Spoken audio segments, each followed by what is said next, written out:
Assalamualaikum warahmatullahi wabarakatuh.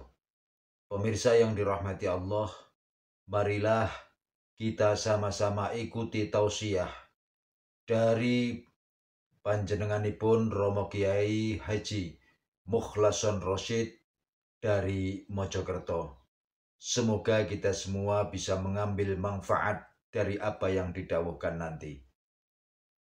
Cara kita untuk sampai bisa menuju makrifat Allah. Wahai jenengan yang sudah berthariqah, carilah guru akhirat, itu pertama. Guru akhirat, guru yang sudah makrifat itu guru yang bagaimana cirinya? Apakah mesti kopian ini seperti? Enggak. Tidak harus. Para kekasih Allah itu bisa Allah meletakkan dia menjadi pedagang, bisa menjadi petani, tidak harus jadi kiai, ngalor ngidul disuruh ngaji, enggak. Mohon maaf loh nggih. Iki wenangnya Allah. Bahkan dia pun bisa jadi Allah meletakkan kekasihnya itu dia menjadi seorang yang miturut orang awam itu orang jelek. Orang yang kita pandang gak ngerti apa-apa secara fisik. Mohon maaf, dia penggaweane ngalor ngidul. Bajunya ya gak patek genah. Ya. Bisa jadi Allah meletakkan kekasihnya itu seperti itu. Gak ketara toh Bu ya? Terus cirinya yang paling mudah kita kenal bagaimana? Adalah kalam ucapannya. Pertama selalu menyejukkan hati jenengan. Menyejukkan.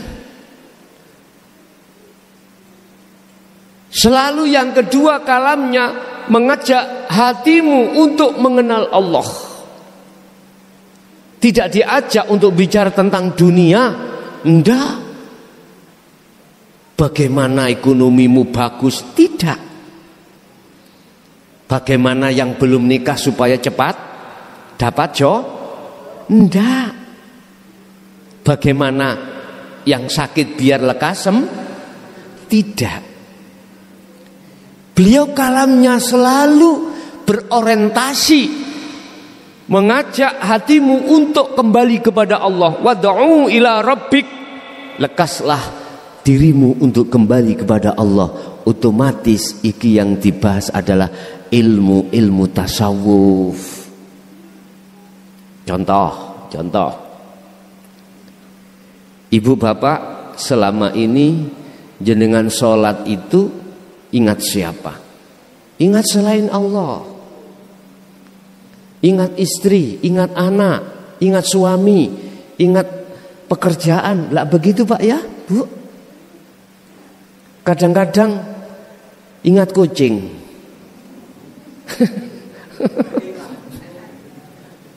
Kucing yang bagus kok gak pulang-pulang.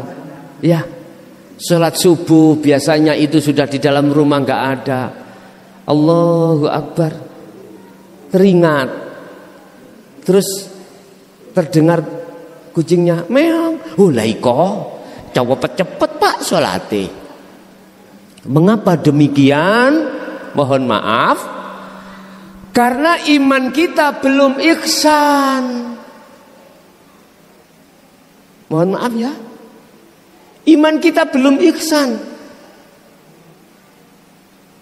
Ihsankanlah imanmu. Ihsan itu bagus. Di dalam Al-Quran, di surat apapun, ayat berapapun, kalau berbicara tentang sholat mesti memakai kalimat koma.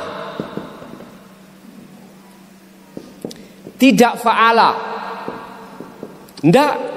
Mengapa koma? Wa qumu lillahi qanitin ay khashiin, wajib hukumi khusyuk. Salat iku wajib hukume kedah khusyuk. Koma itu menjaga, Pak. Menjaga apa? Menjaga hati, jagatnya ruh dari pengaruh nafsu yang masuk di dalam hatimu.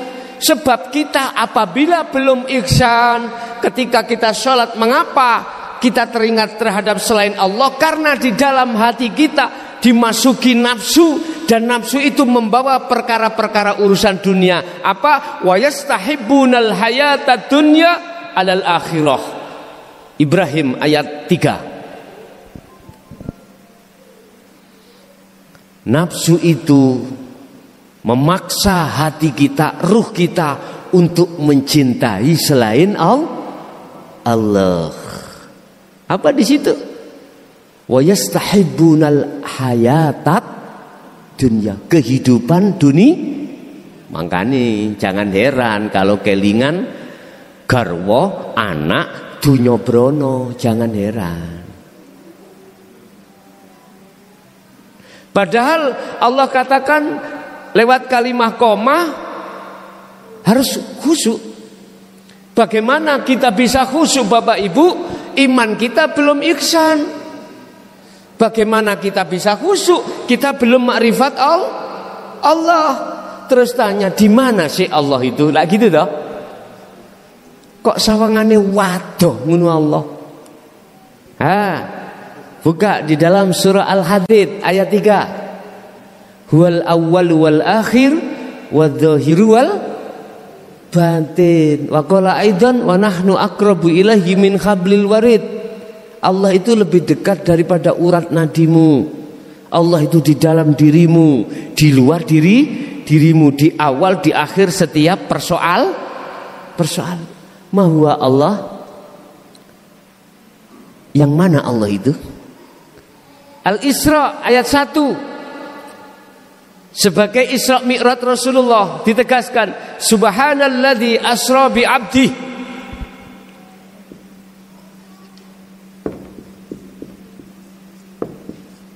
Niki. Allah itu nama, yang memiliki nama Allah itu siapa? Ini yang harus kita buka. Itulah alladzi maknanya zat. Bahasa Jawa adalah urip, nasional, hidup. Hidup itu ada di dalam dirimu, di luar dirimu. Laisa kamislihi syai'un, dan wujudnya itu tidak bisa kau serupakan dengan apapun. Kalau hati belum sambung terhadap hidup di situ, yang menggerakkan sampean rukuk, sujud, duduk, sampai kapanpun Anda tidak akan bisa sholat secara khusyuk. Gak bisa. Kalau sholatnya tidak khusyuk, keluar dari dawuh Allah, betul?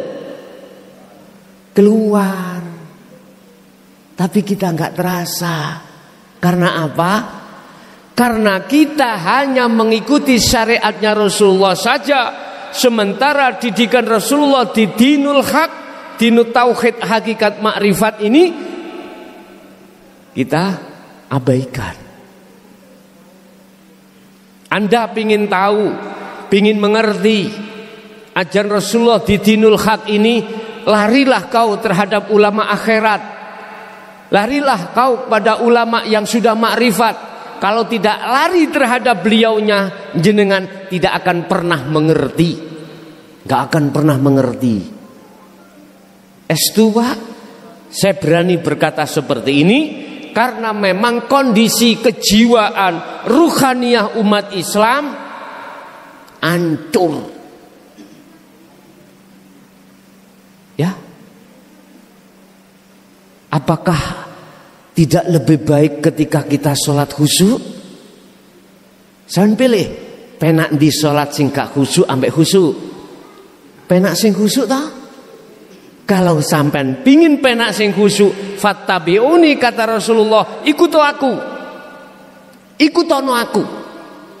Jangan kau mengikuti aku hanya dari sisi pelajaran jasmani saja, syariah jangan, tetapi juga ikuti pelajaran saya, pendidikan ajaran saya yaitu ajaran rohaniah,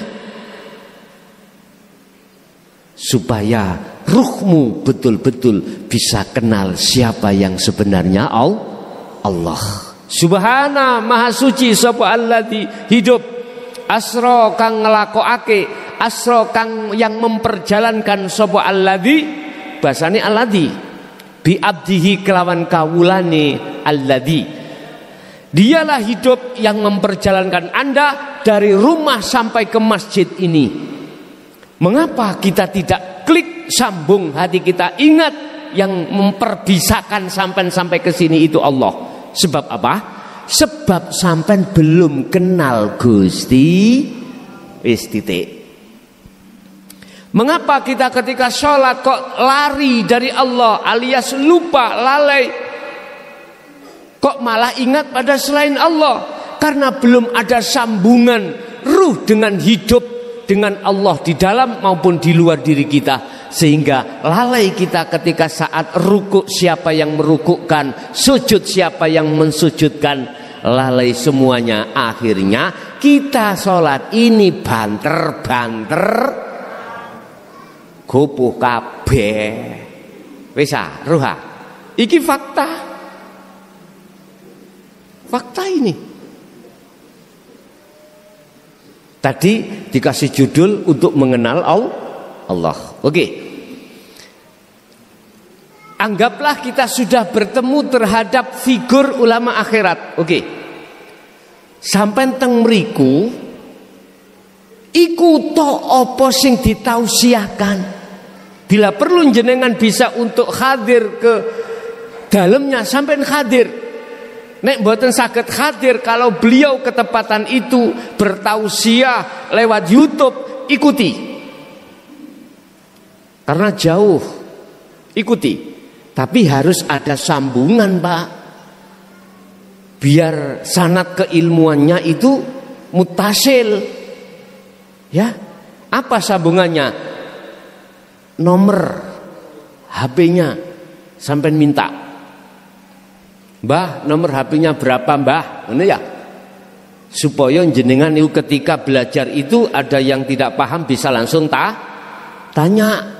Walaupun jarak jauh saged. Pokoknya ada sambungan nomor telepon atau gimana. Kecuali yang dekat gak usah telepon-teleponan ya. Moro ae langsung tanya. Pasti Anda akan dibimbing oleh ulama akhirat itu.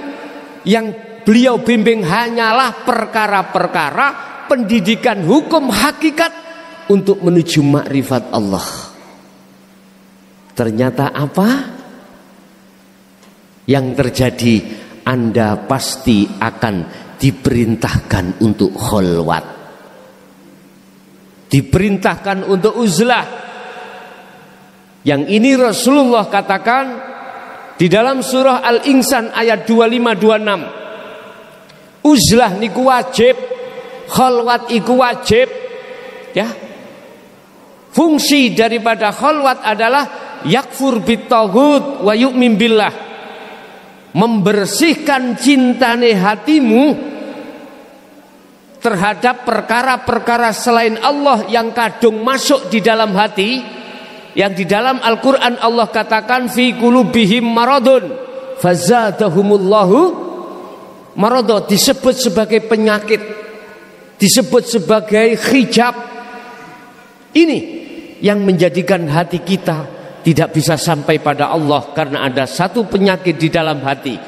Lah, fungsi daripada kholwat, fungsi daripada uzlah kita adalah membersihkan kotoran-kotoran hati yang ditimbulkan oleh nafsu yang berbentuk wazuyyina linnasi hubbus syahawah. Itulah kesenangan hawa nafsu. Allahumma sholli ala Muhammad. Ketika saat kholwat ini berjalan sesuai dengan petunjuk yang diberikan oleh guru-guru kita, Allah berjanji di dalam surah Al-Ankabut ayat 5. Bagaimana? Hambaku yang berkeinginan untuk bertemu aku dalam kemakrifatan, pasti, teman buka, nanti aku berikan satu waktu terjadinya hal itu. Pasti, Pak. Ini janji Allah, bukan janjinya seorang mukhlason, tidak. Ini janjinya Allah. Barang siapa yang menginginkan untuk bertemu Allah di makom makrifat, Allah pasti akan memberikan waktu itu akan terjadi. Kapan itu? Yang tahu cuman Allah. Cukup kita melaksanakan uzlah dengan zikir yang dibimbing oleh guru kita. Udah, urusan kapan-kapannya itu urusan Allah. Yang jelas takmir masjid iki nyun sewu tidak akan pernah mengizinkan sampai masuk di dalam masjid manakala kedua sandal Anda tidak engkau lepas. Ini kalau sandal sudah kau lepas baru diperbolehkan untuk masuk, Mas. Aku tanya, "Lana apa sandal sampean coplok?" Jawabannya cuma satu, karena ini tempat suci. Surat Toha, ya, menceritakan tentang masalah proses kejadian beliau Nabiullah Musa alaihissalam ketika uzlah di Gunung Turusina. Musa, lepaskanlah kedua sandal kau bilwadil muqaddasi tua, sebab kau sudah sampai pada lembah yang kami sucikan. At-Tua namanya. Artinya apa, Pak? Jenengan kali kula niki ning ati ana sandal loro. Apa? Syirik jali, syirik khafi. Apa? Iman di dalam hati kita mengimani selain Allah yang bisa mendatangkan manfaat, yang bisa mendatangkan mudarat. Iki kajian tasawuf loh, bukan syariat. Kalau di dalam hati kita masih ada satu iman selain Allah itu bisa aweh manfaat, bisa mendatangkan manfaat atau mudarat, berarti imane hati kita itu cidra alias gegawan syirik khafi. Enggak bisa. Allah tidak mengizinkan hambanya untuk bertemu Allah manakala di dalam ruhaniyah kita masih ada penyakit itu tadi. Faham ya? Wis sampeyan tak tugasi tole ono guru akhirat. Sebab ada ayat Allah katakan,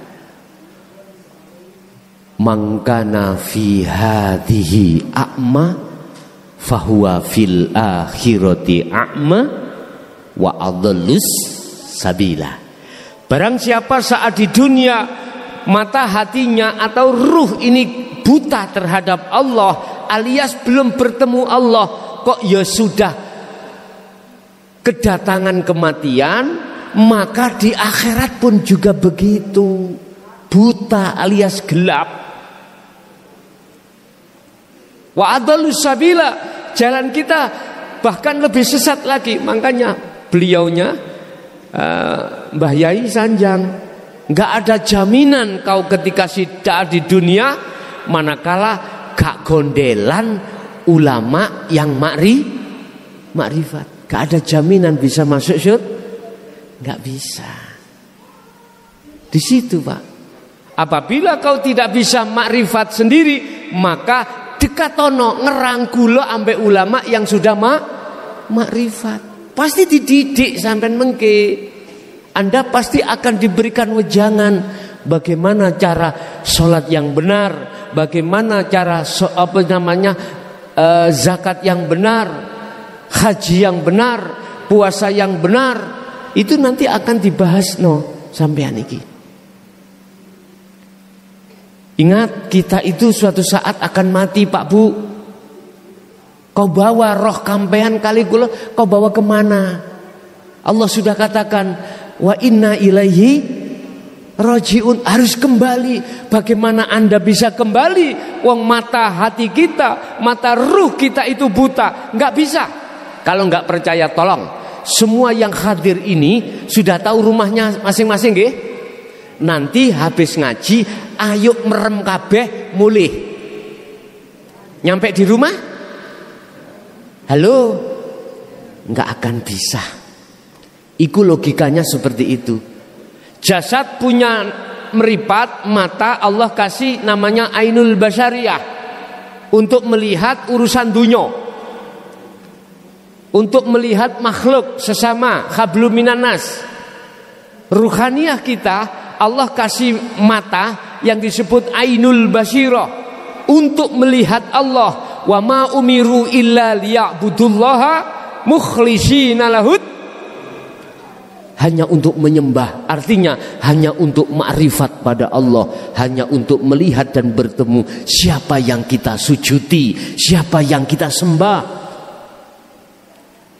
Bagaimana kita dikatakan benar sesembahan kita, lawang kita tidak tahu siapa yang kita, nek namanya sudah tahu Allah, tapi mana yang Allah itu kita belum kenal.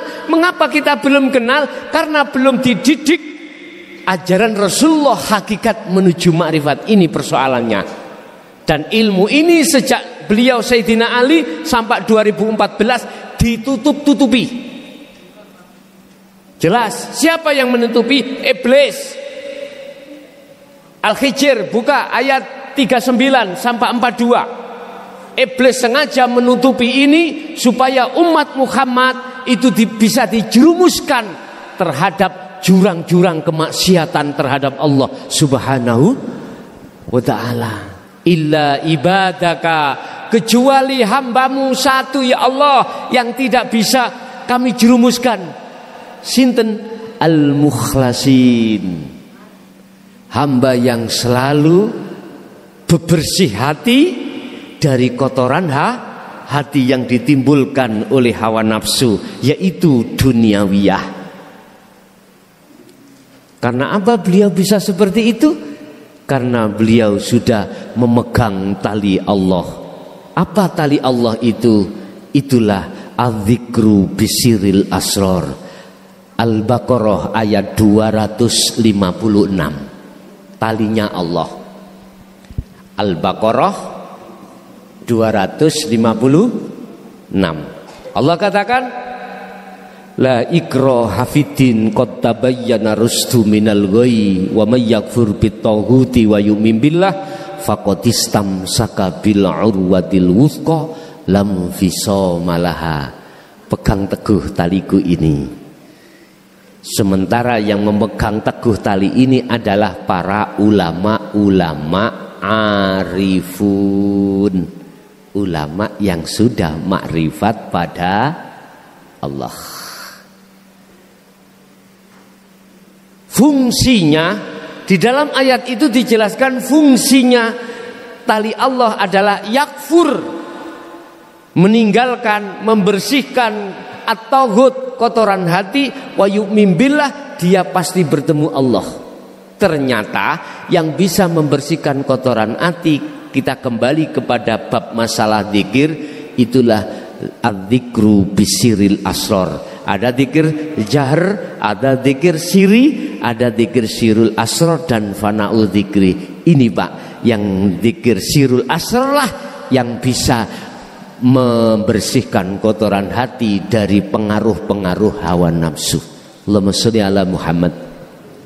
Bapak Ibu, kalau ini sudah Anda pegang, maka jalankanlah khalwat lan uzlah. Dengan begitu jenengan pasti akan dibimbing Allah langsung untuk bisa bertemu Allah. Ingat pesan saya, jenengan pun sedo dhisik, empun mati dhisik, nek gak ruh panjenengan meripati iku wis bebas dari hijab lan tutupe ati. Atau janganlah kau mati dulu sebelum kau sudah makrifat pada Allah. S2. Siapa yang menghantarkan jenengan pada Allah? Kalau mata hati kita buta, nggak ada. Kalau jasad sih tetangga, dari tanah kembali ke tanah. Kalau rohaniah dari Allah harus kembali ke Allah. Bagaimana kita bisa kembali kepada Allah? Lawang kita itu tidak tahu jalan karena butanya hati kita. Nyun sewu, kalau kita bicara tentang mata hati yang buta, itu mayoritas, Pak. Mudah kita melihat mata hati yang buta itu, mudah sekali. Lihat sholatnya aja. Sholatnya khusyuk apa enggak? Sholatnya sudah makrifat pada Allah apa enggak? Kata Rasulullah, sallu kama ra'aitumuni usolli. Kita enggak usah bicara aktivitas di luar sholat, dalam sholatnya aja. Bertemukah dia ketika sholat pada Allah? Makrifatkah dia sholatnya pada Allah? Ataukah sebaliknya, hati ini teringat pada selain Allah? Cara melihat di situ, Pak. Barang siapa yang nilai sholatnya bagus, maka lainnya juga bagus. Sebaliknya, barang siapa nilai sholatnya jelek, maka lainnya juga jelek. Bapak Ibu, saya kesini hanya memberikan motivasi untuk berpikir kita, untuk berpikir hati ini. Kita tidak hanya di dunia, habis itu kita akan mengadakan satu perjalanan yang tidak ada putusnya. Di dunia hanyalah berapa tahun, Pak? Satu hari akhirat 50.000 ukuran, 50.000 tahun ukuran dunia. Kita umur berapa? Ayo. Yang hadir ini ada 100 tahun? Nggak ada ya? Roto kita paling 70-80 tahun. Nggih mboten? Nggih. Padahal satu hari akhirat hitungannya 50.000 tahun di dunia. Padahal umur kita cuman, makanya orang Jawa mengatakan kita di dunia itu mampir ngombe sebentar. Ngunu ae sing awalim takabur teko alime, sing sugih takabur teko sugihe, sing ahli ibadah takabur teko ahli ibadahe. He ngger, Cak, Yu, Mbak, Bebek, bojone paman, ya, ayo wada'u ila rabbik. Ayo kita kembali kepada Allah dalam kebenaran. Wis gak usah saling menyalahkan. Ayo kita sama-sama untuk kembali kepada Allah. Sing kula maksud rohaniah iki ayo didandani. Wis cukup, gak usah akeh-akeh ringkese. Aku pesan nanggone dulurku sing wonten Kediri iki, sadurunge jenengan sedo tolek ana sik merguru menyang ulama sing wis makrifat. Tondone kalame iku menyejukkan hati jenengan. Loro, kalame mesti ngajak ruh sampean iku kembali nang Gusti Allah. Yang terakhir, aku pesen ojo sedo dhisik gak. Nek jenengan dereng makrifat dateng Gusti Allah. Saiki gak apa-apa salate durung khusyuk. Terusno, engko sambil sampean kali kula iki ndoleki ngelmune ya apa carane salat iku iso khusyuk.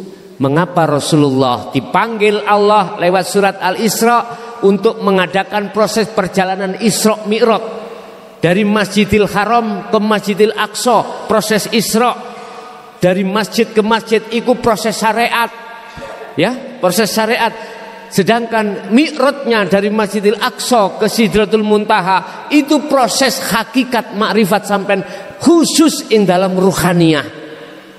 Makanya meninggalkan dunia. Beliau numpak buruk ya, tinggalkan itu dunia, naik ke sab langit 7, kemudian ke Sidratul Muntaha Mustawa bertemu Allah. Itu adalah proses perjalanan Anda suluk nuju wusul menyang Allah Subhanahu wa taala. Wis iku mawon napa ingkang saged kula sampaiake wau sampun dipesen gak usah suwe nggih. Matur suwun, insyaallah sedikit walaupun ilmunya sedikit yang disampaikan. Mudah-mudahan harapan saya di samping disertakan hidayah Allah juga menjadikan satu ilmu yang bermanfaat terhadap kita dan anak putu kita ila yaumil qiyamah. Kita masuk pada sesi tanya jawab dan dialog. Barangkali ada yang perlu ditanyakan sekitar materi apa yang kami sampaikan tadi. Monggo kula aturi. Assalamualaikum warahmatullahi wabarakatuh. Nyun sewu Gus, sadereng kula matur ngatur sedaya kelepatan. Niki wonten siji-sijine huruf lapat al bismillah. Wonten mriku didhawuhne ora termasuk wong sing Islam ngindallah, ora dubeh niku seorang kiai, wong Arab, wong Indonesia, Londo, Cina, apa meneh wong Dayak. Tapi lek wis iku wis paham lan ngerti hurufe siji sine lapat al bismillah, wis termasuk Islam ngindallah. Lah sak sampunipun ngoten, enten mriki kula ngrasakne wonten lafat alif. Tiang biyen niku dawuh alif niku lek dijabat dijer unine a, dipes une i, jer jabar a pes i jer u. Dawuh iku Allah urip ingsun. Tapi lek sakniki jaman kula belajar niku unine alif fathah a, alif kasroh i, alif domah u. Isaroh aku iki urip. Sing kula takokne antarane ingsun urip aku iki urip niki kula rasa-rasane wonten sirul asrar kok kaya loro, kok kaya enek njaba kalian jero. Niku nyuwun keterangan ngaten niku.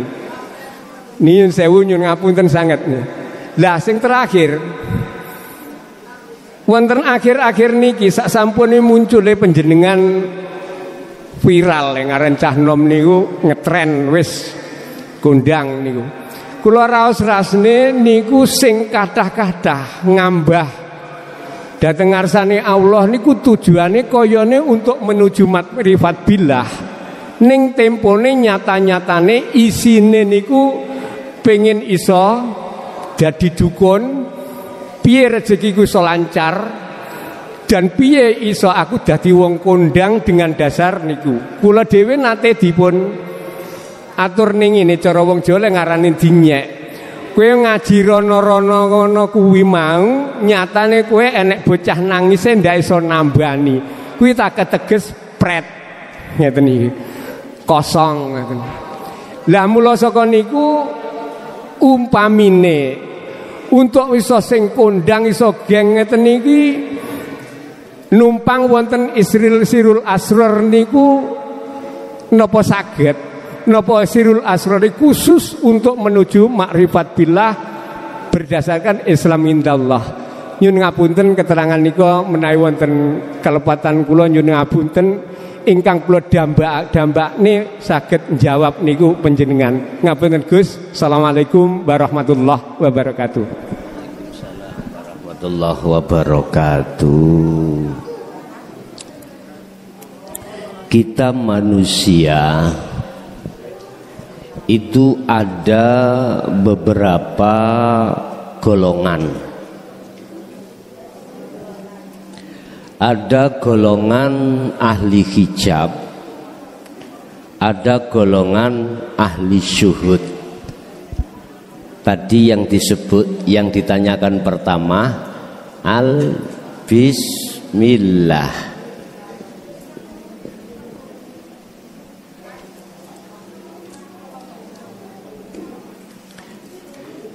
Bismillahi kelawan nyebut asmane sapa Allahu Gusti Allah.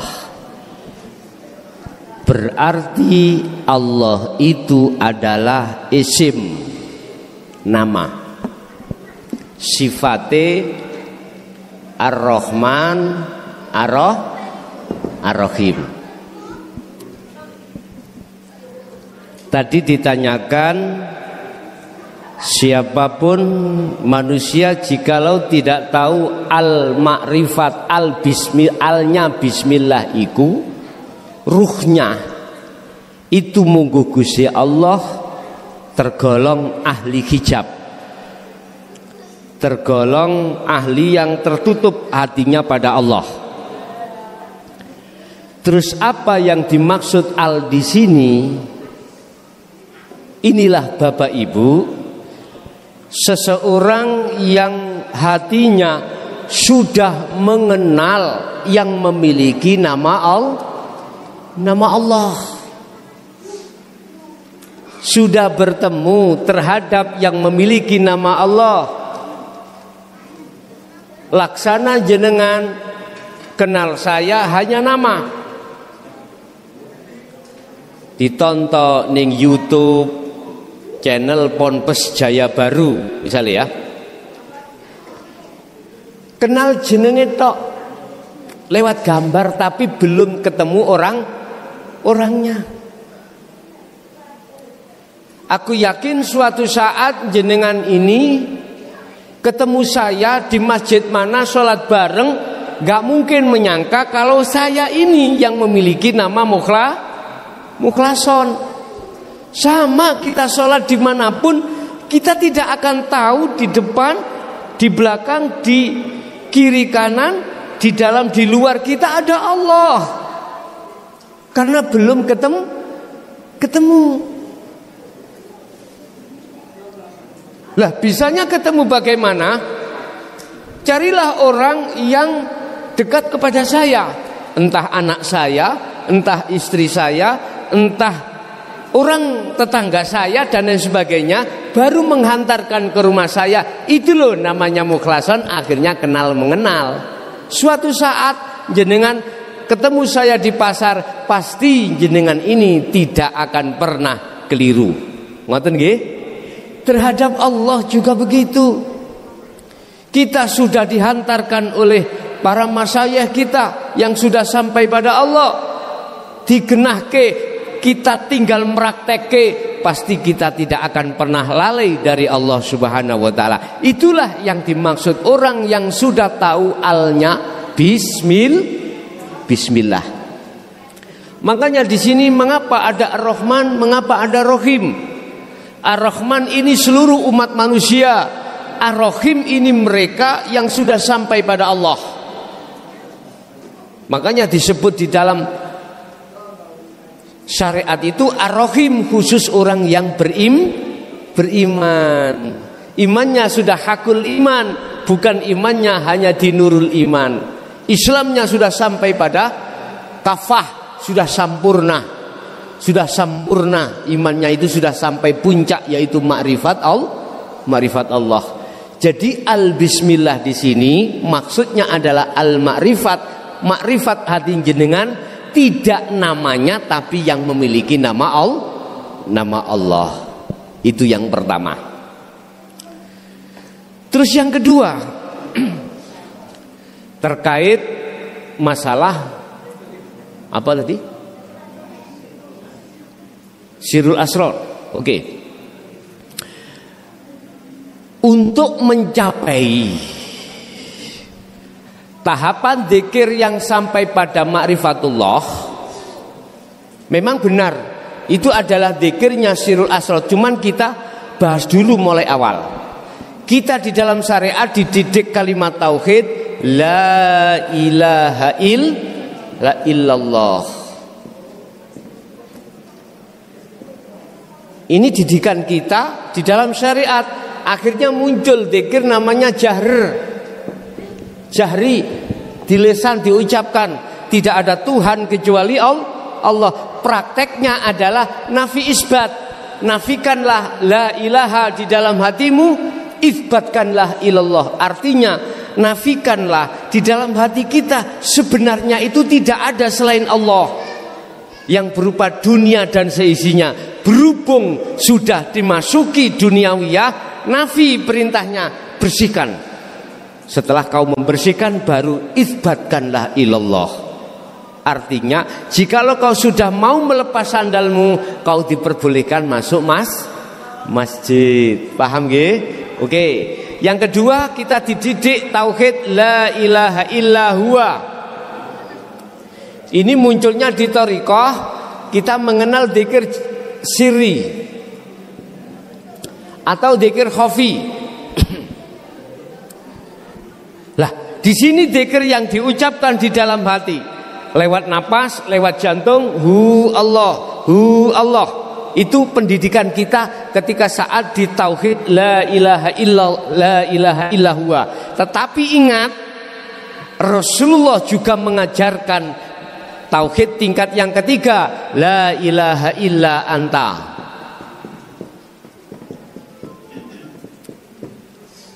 Surat Al-Anbiya, la ilaha illa anta subhanaka inni kuntu minadz zalimin. Zikir yang sudah tidak diucap prakteknya. Di dalam zikir la ilaha illa anta, Bapak Ibu, memunculkan zikir sirrul asrar. Di dalam sirrul asrar ada 3 pintu. Ini proses ma'rifat Allah itu. Pintu pertama adalah su'aul basyira. Pintu kedua adalah ainul basyira. Pintu ketiga adalah hakul basyira. Artinya apa pintu pertama? Iman, rasa. Anda harus mengimani, Anda harus merasakan yang berperan semua makhluk sak jagat ini hanyalah Allah. Sekecil debu bisa terbang, yang menterbangkan adalah apalagi jenengan. Gedene semene, besarnya segini, bisanya ke sini karena Allah. Tapi mengapa kita hati tidak connect di situ? Ya karena nafsu yang masih kuat dalam hati kita. Mengapa nafsu masih menyerang kita? Karena kita belum menjadi muridnya guru akhirat tadi. Belum diajarkan. Sehingga ketika sholat kita lalai Allah. Allah katakan wal asri innal insana lafi, demi masa kata Allah, innal insana saat temani banyak manusia iku lafi khusrin, sungguh ya sangat rugi. Artinya setiap waktu detik hati lalai dari Allah. Itu maksudnya banyak manusia yang merugi, kecuali illalladzina amanu wa amilus salihah, kecuali mereka imannya yang sudah sampai di pendidikan ruhaniyah iki, imannya sudah pada Allah, juga wa amilus salihah, meraktekne uzlahnya, dialah yang tidak termasuk golongan orang yang merugi. Wis, pertama, di dalam dzikir sirrul asrar yang tidak diucap, diam, ruh ini punya iman, ruh ini punya rasa, hanya iman pada Allah saja. Al-Baqarah 115 Allah katakan wa minal laili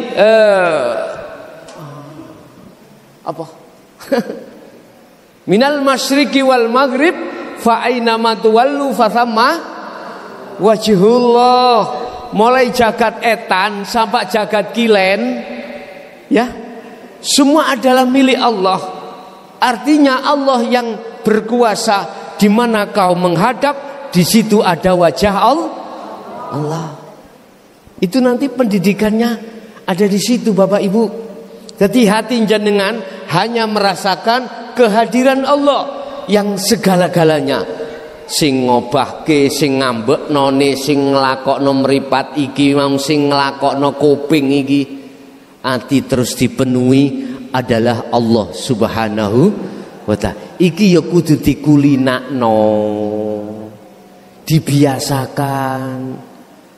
Kata Rasulullah, ditegur Allah surat Al-Insan 2526, Muhammad wadhkur isma rabbika bukratan wa asila. Muhammad, pagi sampai sore Muhammad, sibukkan hatimu berzikir padaku. Wa minal laili fasjud lahu fasabbihu lailan tawilan. Malam hari ojo turu tok. Apa?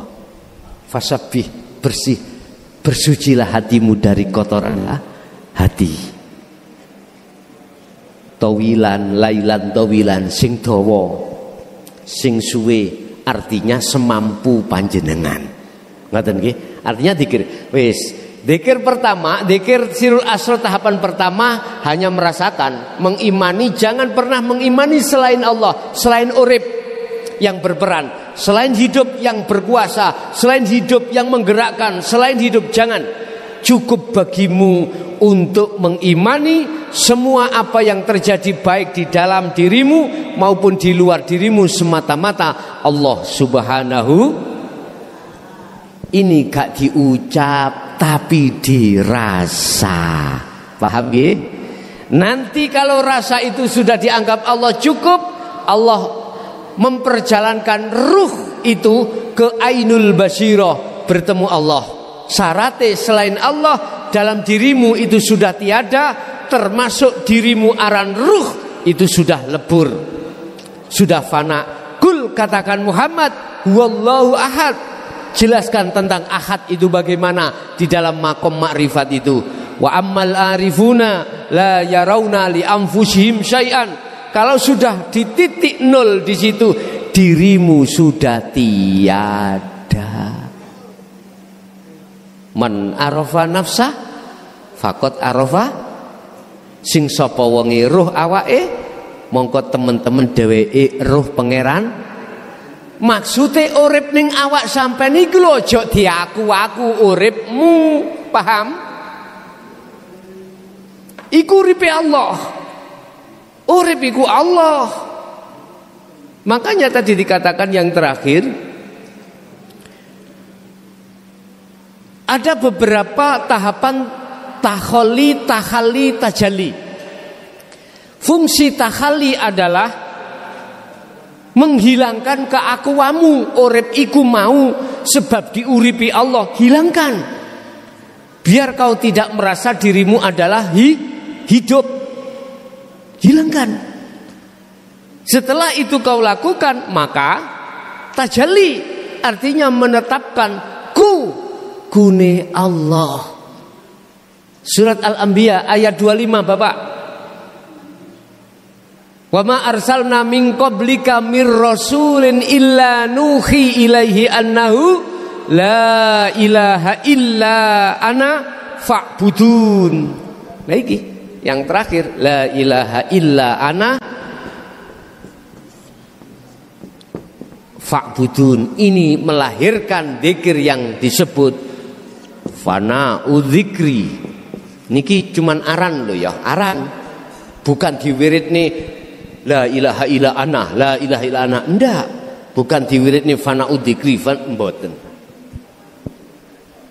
Kalau hatimu sudah merasa kunya Allah, hidup itu yang berkalam, maka berarti Anda sudah sampai pada tingkatan makrifat. Wa ammal arifuna la yarawna li anfusihim syai'an. Hatimu sudah tidak merasa, meyakini apapun yang muncul itu dari dirimu atau dari makhluk lain. Bal yusyahiduna, balik Anda menyaksikan, mengimani annal fa'ila, sesungguhnya yang berperan yang menguasai dan lain sebagainya, huwallahu ta'ala. Hidup itu yang muncul nanti mengatakan, aku, tidak ada Tuhan kecuali aku, la ilaha illa ana, tidak ada Tuhan kecuali aku. Sing berdawuh aku itu hidup, bukan Anda. Anda sudah tiada, Anda sudah lebur. Pun sampai ngertos air hujan, Bu, Pak. Ketika air hujan belum sampai ke lautan disebut air hujan. Tapi kalau sudah wa inna ilaihi rajiun kembali ke laut disebut air nopo? Air hujannya mana? Enggak ada toh. Itulah status ruhaniah kita. Yang dimaksud makrifat pada Allah itu bukan perkarane roh isok nyawang Allah wujude, ndak. La ibsarun wa mubsarun wa basarun. Syekh Ibnu Athaillah memberikan penegasan tentang makrifat Allah itu yang melihat, yang dilihat, perkara yang mata untuk melihat semuanya fana. Terus aran opo? Gak iso ngarani. Bisa meneng, diem kita. Tapi diamnya itu makrifat. Maksudnya diam itu makrifat pada Allah, itu maksudnya. Jadi ku yang ku maksud di sini bukan ku makhluk. Muhammad, aku tidak mengutus Rasul sebelummu, termasuk dirimu, kecuali untuk membeber, menjelaskan tentang tauhid puncak, la ilaha illa ana. Berarti Rasulullah pada saat itu juga menjabarkan hal ini, Bapak Ibu. Tapi satu sisi lain ada yang mengatakan Rasulullah tidak pernah menjelaskan tentang ini. Saya mohon maaf tidak sepaham. Kalau toh Rasulullah tidak menjelaskan tentang ini, bagaimana mungkin terus muncul surat Al-Anbiya ayat 25. Al-Anbiya, Anbiya 25. Kalau Rasulullah tidak menjelaskan tentang kedudukan la ilaha illa ana, gak mungkin muncul Al-Anbiya ayat 25. Gak mungkin. Makanya mohon maaf saya tidak sepaham. Aku tidak menyalahkan makalah Anda, tapi saya kurang sepaham dengan dasar mengapa kalau Rasulullah tidak mengajarkan dinul haq, la ilaha illa anta subhanaka inni kuntu minadh dhalimin, dan tauhid la ilaha illa ana, gak mungkin ini muncul di dalam Al-Quran. Ayo mikir sing waras. Kalau menuduh Rasulullah tidak pernah membahas tentang dinul haq ini, mohon maaf saya tidak sependapat. Bukan berarti saya menyalahkan makalah panjenengan. Saya berkata tidak sependapat, tetapi saya meyakini bahwasanya Rasulullah itu juga menjelaskan tentang ini. Kita kan jarene lah ngono Bu nggih. Jenengan makalah yo jarene padha ae. Saya juga jarene. Lah iki saya jarene, dalil saya atau hujah saya adalah Al-Quran. Otomatis Anda terima atau tidak, monggo kerso. Yang jelas kita percaya atau tidak, kita manusia itu tidak hanya jasmani, juga rohani. Kita tidak hanya di dunia, tetapi juga di akhirat. Kau kemanakan ruh ini setelah kau meninggal? Jasad kita kembali dari tanah, kembali ke tanah. Ruh harus wa inna ilaihi rajiun, bisa kembali kepada Allah. Taruhannya besar Bapak Ibu. Taruhannya besar. Karena di dunia ini kita menghadapi ujian dari Allah. Innama amwalukum wa auladukum fitnah. Yang namanya nafsu masuk terhadap anak, nafsu masuk terhadap urusan dunia, itu yang menggelincirkan ruhaniyah kita, sehingga ruhaniyah kita jauh dari Allah, akhirnya tidak kenal urip. Wis intine wonten mriku. Urip iku siapa? Tak tegesno, urip ikulah wujudnya Allah Subhanahu wa ta'ala. Yang hidup itu bukan sifat, yang hidup itu bukan nama. Ya dah? Kalau surat Al-Isra tadi katakan, siapa sih Allah? Subhana maha suci sapa alladzi zat hidup asra kang nglakokake sapa alladzi bi abdihi kelawan kawulane alladzi. Bahasa syariat disebut Allah Subhanahu wa ta'ala. Jelas Pak nggih? Wis itulah Bapak Ibu apa yang bisa kami sampaikan, kurang lebihnya mohon maaf. Mudah-mudahan menjadikan satu ilmu ingkang manfaat fid dini wad dunya wal akhirah. Lahumul Fatihah. Bismillahirrahmanirrahim.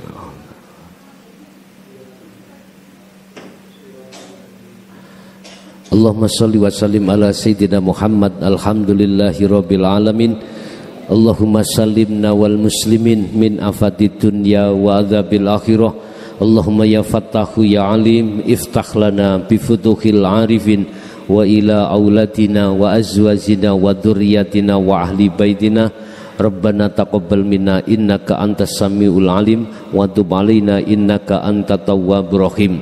Allahumma nawwir qulubana wa ilaihim binuri hidayatika wa ma'unatika wa rahmatika wa syafa'atika wa ma'rifatika fid dini wad dunya wal akhirah. Rabbana atina fid dunya hasanah wa fil akhirati hasanah wa qina adzabannar. Wa sallallahu ala sayyidina Muhammad. Alhamdulillahi rabbil alamin. Al-Fatihah.